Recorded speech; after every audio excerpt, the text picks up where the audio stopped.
Hei, ăsta din poză eu. Numele meu este Swervia. Prietenii mai zic Andrew sau Andrei. Sunt un producător de 17 ani din Zalău, județul Sălaj. Și astăzi vreau să vă arăt cum am construit piesa retină de la zero împreună cu Exploit. O văd în retină.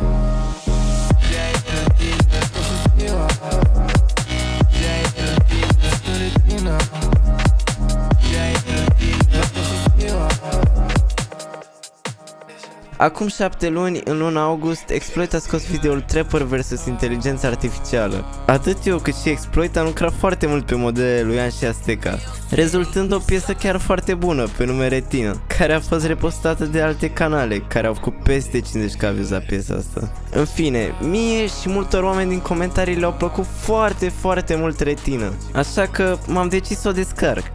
M-am folosit de tool-ul pe nume Ultimate Vocal Remover ca să pot scoate vocile din beat-ul original.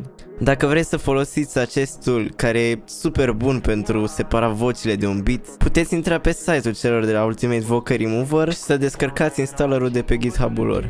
Odată trase în proiect, am simțit că vocile astea s-ar potrivi foarte bine pe niște tobe de UK Garage.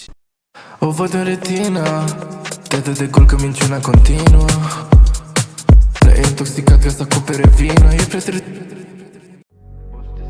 După am scris acordurile astea. Ca și synth am folosit Serum, în care am găsit un pad dintr-un sample pack de Liquid Drum and Bass care suna foarte genial. Ca și procesare am adăugat un EQ în care tai toate joasele pentru a nu adăuga madinez și un chorus. Acum că avem bazele piesei Retină, mai avem nevoie de un build și un drop. Pe partea de build totul e destul de basic. Am găsit niște chop-uri din vocea lui Exploit care mi-au plăcut foarte mult și am încercat să fac cât mai multă tensiune pentru drop. Ca și procesare pe voci am doar un EQ care taie din nou joasele, un compresor, un de-esser și încă un compresor. La fel am folosit o automație în Endless Smile pentru a face build-up-ul mult mai interesant.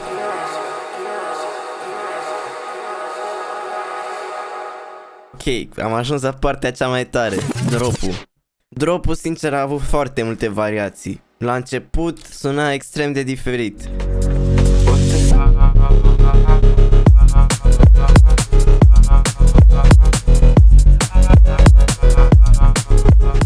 Dar în final am ajuns la varianta asta care mi s-a părut cea mai tare, atât mie cât și lui Exploit.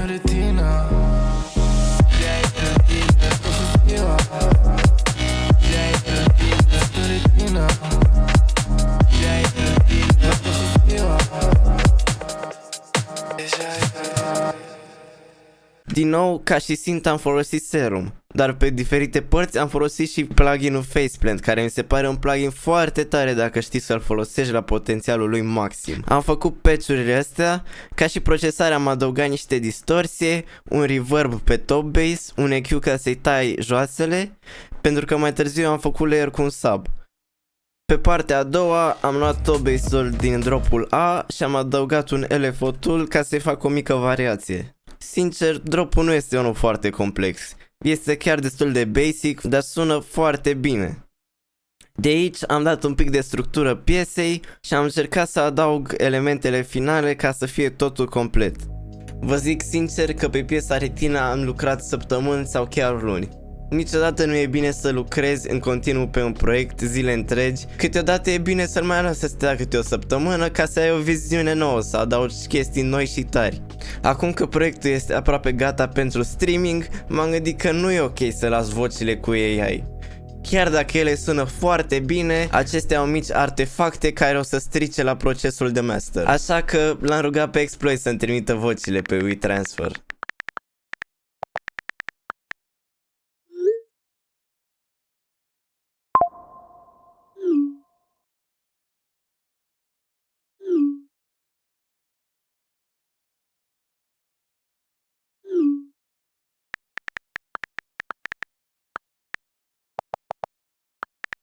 Odată cu vocile în proiect, piesa este chiar gata pentru mix și master.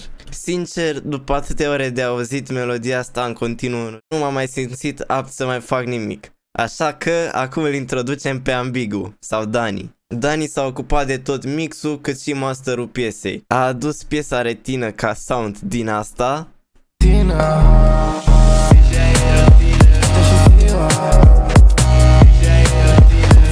în asta. O văd în retina.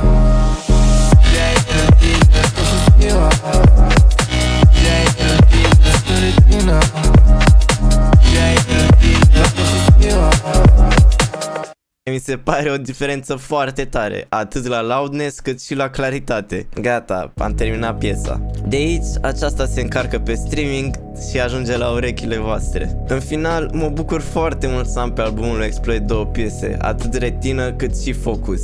Sper că v-a plăcut tot ce v-am arătat în acest video, cât și backstory-ul a piesei Retină. Dacă vreți să mai fac deconstruct de la alte beat-uri, cum ar fi cel de la Nu Pleca, Focus sau Nu Stau pe Snap, lăsați-mi jos în comentarii și o să fac. Până atunci, eu am fost Orvia și vă mulțumesc că ați stat până la finalul videoului.